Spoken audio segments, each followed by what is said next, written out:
निर्वाचन जोगु विरोधी मिछ और भूल तथ्य दे भ्रम सृष्टि करुछन्ते। शक्तिर आवश्यकता बढ़िले देशर विकास हुए।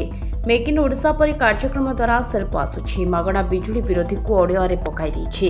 कारण 90% ओडिशावासी एहार लाभ पाइबे। यह निर्वाचन में प्रभाव पकाइब। सेथिपाई बीजेपी भ्रम सृष्टि करुछि बोली अभियोग करिछि बीजेडी। सांबादिक सम्मेलन करी बीजेपी पर बर्षिछि बीजेडी। बीजेडी कहिछि शक्ति उत्पादन अन्य राज्य को दिया जाउछि किंतु ओडिशा पाउ नाही।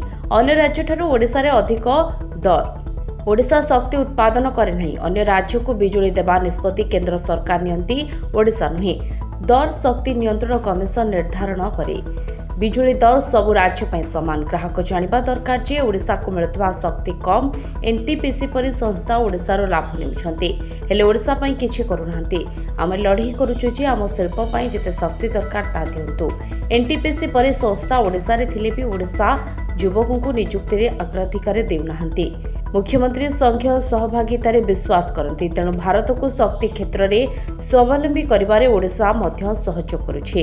कारण एठी कोयला अधिक निजे बिजुली उत्पादन करिवार क्षमता रखिछि Odisha.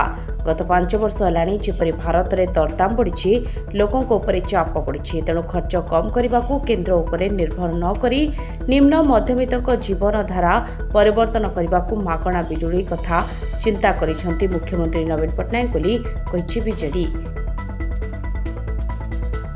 Bureau report, Dinalipi live.